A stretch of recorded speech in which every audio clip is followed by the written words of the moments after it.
بسم اللہ الرحمن الرحیم۔ السلام علیکم ورحمۃ اللہ وبرکاتہ۔ کتاب النحو الواضح الجزء الثانی، اور آج کے ہمارے سبق کا عنوان ہے اسماء الافعال۔ اسماء الافعال، اسماء الافعال کس کو کہتے ہیں؟ اسم فعل جو ہے وہ کلمہ ہے جو فعل کے معنی پر دلالت کرتا ہے لیکن فعل کے علامات کو قبول نہیں کرتا، اور زمانے کے اعتبار سے اس کی 3 قسمیں ہوتی ہے۔ اسم فعل ماضی بھی ہے، اسم فعل مضارع بھی ہے، اسم فعل امر بھی ہے۔ اور وضع کے اعتبار سے اس کی 2 قسمیں ہیں، ایک کو کہتے ہیں مرتجل اور ایک کو کہتے ہیں منقول۔ اور ثلاثی فعل اگر ہو اور ثلاثی فعل متصرف تام ہو، اس سے جو اسم فعل بنتا ہے، اسم فعل امر، وہ فعال کے وزن پر بنتا ہے، فعال۔ باقی آپ مثالوں میں دیکھ لیں، آپ کو سمجھ میں آ جائے گا۔ ہیہات الامل اذا لم يسعده العمل، ہیہات الامل، عمل جو ہے، امید، آرزو، بہت دور چلا جاتا ہے کہ جب اس کی مدد عمل نہیں کرتا۔ جب عمل نہیں کرتا، عمل ساتھ نہیں ہوتا، تو پھر عمل بھی فائدہ نہیں دیتا، وہ بھی بہت دور چلا جاتا ہے۔ تو ہیہات یہ اسم فعل ہے، ماضی کے معنی میں ہے، بعودہ کے معنی میں۔ افن لمن ییأس، اف، ٹھیک ہے، افن لمن ییأس، یہ فعل مضارع کے معنی میں ہے، اسم فعل مضارع۔ اتضجر کے معنی میں کہ میں تنگ آتا ہوں۔ لمن ییأس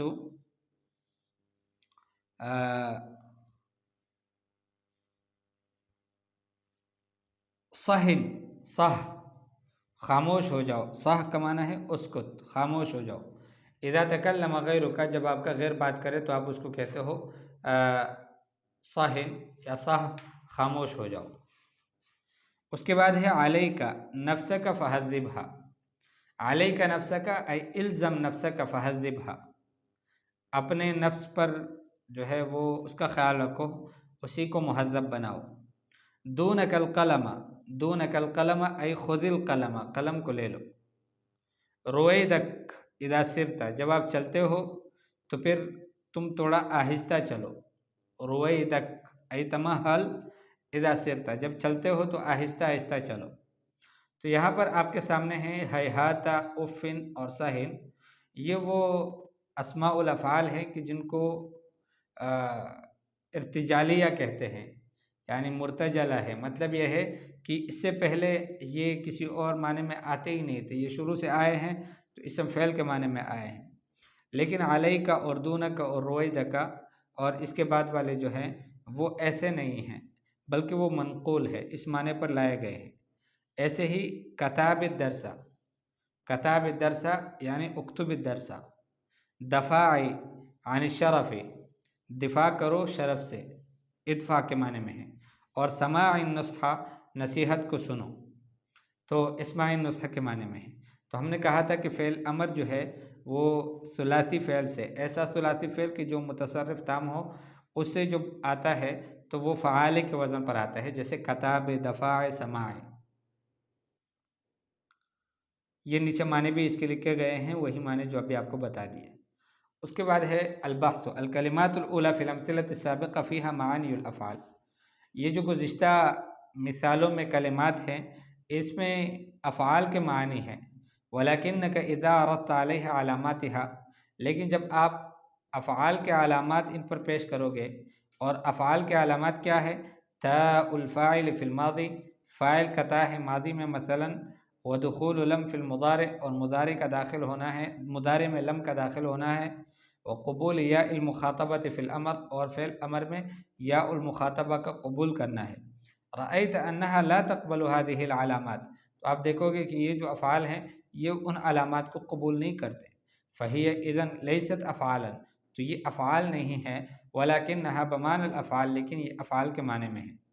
ولذلك سمیت باسماء الافعال، اس وجہ سے اس کو اسماء الافعال کہا جاتا ہے۔ وَإِذَا رَجَعْتَ إِلَى الْأَمْثِلَةِ، اور جب آپ رجوع کرتے ہیں مثالوں کی طرف، رأيت أن أسماء الأفعال منها ما هو اسم لفعل ماض، آپ دیکھتے ہیں کہ اسماء الافعال جو ہے ان میں سے کچھ تو وہ ہے کہ جو اسم فعل ہوتا ہے فعل ماضی کے لیے، یعنی اسم ہوتا ہے فعل ماضی کے لیے، ومنها ما هو اسم لفعل مضارع، اور ان میں سے کچھ اسم ہے فعل مضارع کے لیے، ومنها ما هو اسم لفعل امر، اور اس میں سے کچھ ہے کہ جو فعل امر کے لیے اسم ہے۔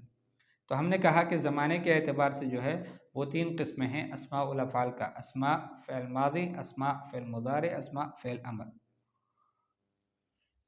وَإِذَا تَأَمَّلْتَ أَمْثِلَةَ الطَّائِفَةِ الْأُولَى، اور جب آپ پہلے والی مثالوں کے طائفے میں دیکھتے ہیں، رَأَيْتَ أَنَّ أَسْمَاءَ الْأَفْعَالِ فِيهَا لَمْ تُوضَعْ لِمَعنًى آخَرَ قَبْلَ اسْتِعْمَالِهَا فِي مَعَانِي الْأَفْعَالِ، تو آپ وہاں پر اسماء الافعال کو دیکھتے ہیں کہ وہ کسی اور معنی کے لیے استعمال ہی نہیں ہوئے، یعنی اس کے لیے رکھے ہی نہیں گئے اس کے معانی الافعال میں استعمال سے پہلے، بل وضعت فی اول الامر، بلکہ اول الامر میں یہ رکھے گئے لتدل علی معنی الفعل، تاکہ فعل کے معنی پر دلالت کرے۔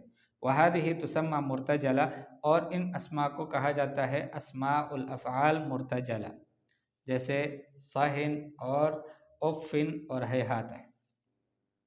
وعند النظر فی امثلۃ الطائفۃ الثانیہ، دوسرے طائفے میں جب ہم مثالوں کو دیکھتے ہیں، تجد ان اسماء الافعال كانت مستعملة فی معان اخرى، آپ دیکھتے ہیں کہ اسماء الافعال جو ہے وہ مستعمل تھے کسی اور معنی میں، قبل استعمالها فی معنی الفعل، فعل کے معنی میں استعمال سے پہلے۔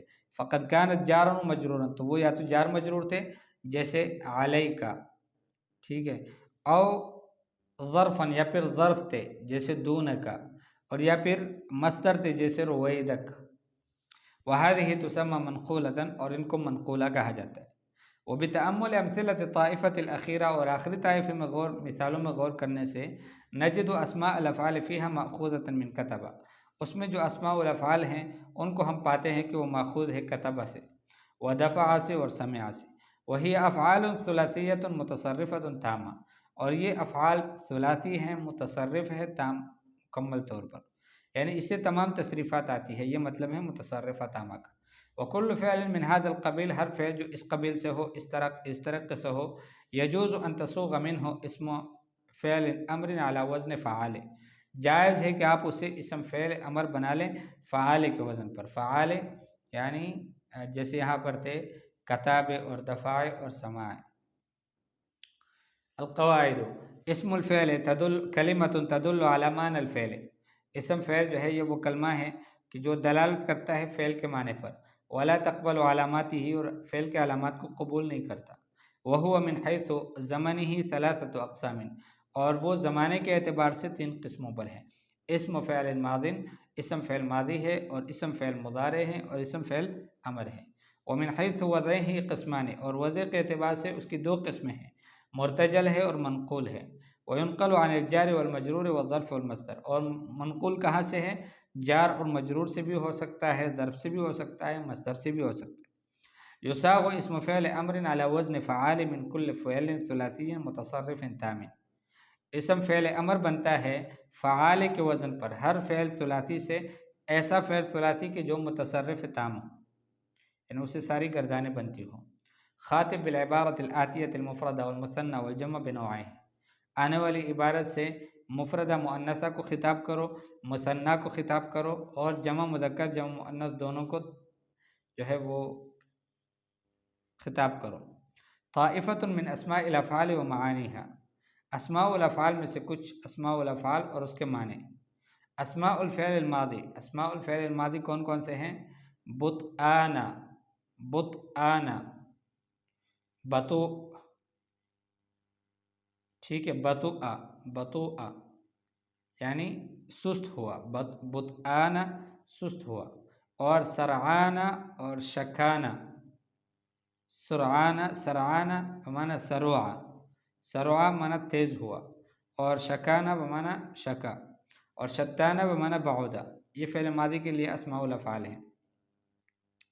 اس کے بعد ہے اسماء الفعل المضارع، اسماء الفعل المضارع قد اور قط یکفی کے معنی میں ہیں، ٹھیک ہے، یکفی، اور زہ بمعنی استحسنو، یہ استحسنو، ٹھیک ہے، یکفی بھی فعل مضارع کے معنی میں تھا، اور استحسنو یعنی میں اس کو اچھا سمجھتا ہوں، اور ارضا، بخ کا مطلب ہوتا ہے ارضا، میں خوش ہوتا ہوں، وا اور واہا اور وئی، اتلہف او اتعجب، اتلہف یعنی میں تلہف کرتا ہوں، مطلب لہفہ کہتے ہیں شوق کا، میں شوق رکھتا ہوں یا پھر میں تعجب کرتا ہوں، تو اس معنی میں استعمال ہوتے ہیں یہ تینوں الفاظ۔